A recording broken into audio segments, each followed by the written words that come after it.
Assalamu alaikum wa rahmatullahi wa barakatuh. Naam, nous allons continuer avec le cours du Tajwid. Nous sommes sur le troisième cas, sur les caractéristiques avec complémentaire ou bien avec complément. On dit al-isti'la'u, l'élévation. Al-isti'la' dont son opposé c'est l'abaissement, al-istifalu. Al-isti'la'u, al-istifal. Al-isti'la'u provient de a'la, sabbih isma rabbika al-a'la. A'la, c'est le très haut. Dans al-isti'la', c'est l'élévation. Vous allez voir que c'est élever le fond de la langue lors de la prononciation. La définition dit al-isti'la'u huwa irtifa'u aqsa al-lisani ila al-hanak al-a'la 'inda an-nutq bil-harfi. الاستعلاء هو ارتفاع أقصى اللسان إلى الحنك الأعلى عند النطق بالحرف. الاستعلاء هو ارتفاع أقصى اللسان إلى الحنك الأعلى عند النطق بالحرف. Donc cette définition est à mémoriser en arabe et en français. On dit l'isti'la, l'élévation, c'est élever le fond de la langue. Le fond de la langue, c'est à l'intérieur, donc le fond vers la gorge en descendant. Hein? Ce qui est à l'intérieur, là, c'est ça qu'on appelle le fond de la langue. Donc, élever vers le haut. C'est élever le fond de la langue vers le palais supérieur. On avait dit le palais, c'est cette partie de la bouche. Tout ce qui est en haut, on appelle ça palais. Donc, vers le palais supérieur, vers le fond du palais, en haut. Lors de la prononciation d'une lettre, c'est-à-dire peu importe la voyelle qui est sur la lettre. L'isti'la, c'est encore quoi? C'est encore le tafkhim, c'est encore ce qu'on appelle at-tafkhim. Un exemple, on dit huruf l'isti'la et hiya. Les lettres d'isti'la de l'élévation sont, on a entre 7 lettres. On ne dit pas kha'un, on dit kha'un. Quand on élève le fond de la langue vers le haut, c'est-à-dire vers le palais supérieur, ça fait à ce que la bouche soit gonflée. Et quand la bouche est gonflée, on parle de at-tafkhim. Donc on ne dit pas kha'un, on dit kha'un. On le prononce à l'entrée de la gorge et le fond de la langue est élevé. On parle d'isti'la. Kha'un est l'une des lettres d'isti'la. On a kha'un, sadun, dadun, ghaynun, ta'un, qafun, za'un. Donc toutes ces lettres, on prononce en gonflant avec la bouche. Et lorsqu'on gonfle avec la bouche, on s'en rend compte que le fond de la langue s'est élevé vers le haut, c'est-à-dire vers le palais supérieur. Et quand ça s'élève, on parle de al-isti'la.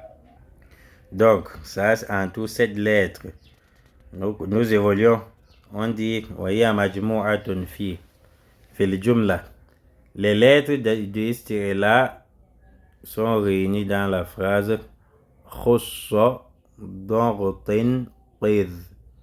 Khussa dartin qidh. Voilà la phrase qui possède les 7 lettres d'isti'la, qui est la réunion des 7 lettres d'isti'la. Les savants dit on a réuni dans cette phrase seulement pour retenir. Et cette phrase n'a pas une signification. Cette phrase n'a pas une signification qu'on peut retenir. Donc on va seulement retenir khussa dartin qidh. Mithalun, on dit exemple. So, quand on dit so, le fond de la langue s'élève vers le haut. Par conséquent, la conséquence c'est quoi? La bouche est gonflée.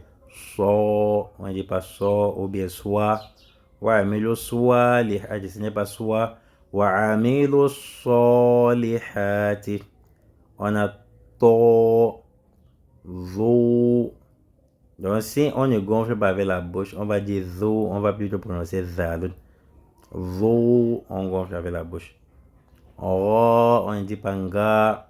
Ro, kha, kha, on ne dit pas kha. Voilà ce qu'on peut retenir. Deuxième remarque, on a al-istifalu. Al-istifal, c'est l'inverse de al-isti'la. Donc chacun peut définir la définition de al-istifal. Al-istifalu huwa adamu irtifa'u. Ici, il faut mettre yani kasra. Donc on ne dit pas adamu irtifa'u. il faut corriger. Al-istifalu huwa adamu irtifa'i aqsa al-lisani inda nutqi bil harfi. Al-istifal, l'abaissement, c'est le non-élévation du fond de la langue vers le palais supérieur lors de la prononciation d'une lettre. Cette définition est ici simple et pratique. C'est le fait de ne pas élever le fond de la langue vers le palais supérieur lors de la prononciation d'une lettre. Autrement dit, c'est le fait de ne pas gonfler avec la bouche lors de la prononciation lors de la prononciation d'une lettre. C'est le contraire de al-istirla. On dit au cours de la prononciation, la langue ne se pose pas, mais elle est maintenue vers le bas lors de sa position normale. On dit huruf al-istifal. Ici, on a dit huruf al-istifalu. Il faut mettre kasra, c'est plutôt huruf al-istifali. Il faut effacer le dhamma là. Vous mettez plutôt huruf al-istifali. C'est kasra. حروف الاستفال هي باقي الحروف ما عدا حروف الاستعلاء ما عدا حروف الاستعلاء. Ici c'est kasra et non dhamma. Vous allez enlever le dhamma. Donc vous allez enlever le dhamma. On dit حروف الاستفال هي باقي الحروف ما عدا حروف الاستعلاء. Les lettres de l'abaissement sont toutes les lettres sauf les lettres d'élévation. Donc on a 7 lettres d'isti'la, sachant qu'on a 28 lettres alphabétiques. Le reste des lettres sont les lettres de l'istifal, où on ne gonfle pas avec la bouche. Comme par exemple, ça fait en tout 21 lettres. Donc si on vous dit un jour on a en tout combien de lettres d'istifal, vous dites 21 lettres. Donc on a 21 lettres. Mais il y a une... Donc j'étais en train de dire que les lettres de al-istifal sont en tout 21 lettres. On a en tout 21 lettres de al-istifal. Il y a une exception sur l'harmonie ra'un. Deux fois c'est parmi les lettres de al-istifal. Et parfois ça figure parmi les lettres du tarqiq. Deux fois l'harmonie ra'un sont les lettres qui vont dans le tarqiq. Et deux fois c'est le tafkhim. Quand vous allez arriver dans le tajwid 2, vous allez voir les différentes sections qui sont sur l'harmonie ra'un.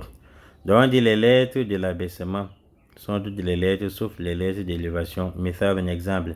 Bal. Quand je dis bal, le fond de ma langue ne s'élève pas. Autrement dit, ma bouche n'est pas gonflée. Bal. Il n'y a pas dit bal. On dit la. Il n'y a pas dit lo. Il y a dit la. Donc le fond de ma langue ne s'élève pas. Comme par exemple, ba. Il n'y a pas dit bo. C'est pas bo. Ba, c'est simple. On dit la différence entre les deux, entre les lettres de al-istirla et al-istifal. L'abaissement, c'est-à-dire al-istifal, a une caractéristique faible, tandis que l'élévation a une caractéristique forte. Quand je dis par exemple bal, et quand je dis par exemple bato, c'est la lettre to, on est la lettre de al-istirla. Quand je dis bato, to, ça c'est fort par rapport à bal, par rapport à bar, par rapport à baï. Donc les lettres d'istifal ont une caractéristique forte, les lettres d'istifal ont une caractéristique faible. Pourquoi cette précision? Tout simplement parce que lorsqu'il va falloir faire le idgham, on doit savoir qu'on ne doit pas faire le idgham d'une lettre forte dans une lettre faible. Donc c'est ce qu'on devrait connaître sur le troisième point, al-istirla et al-istifal. Sur ce, assalamu alaikum wa rahmatullahi wa barakatuh.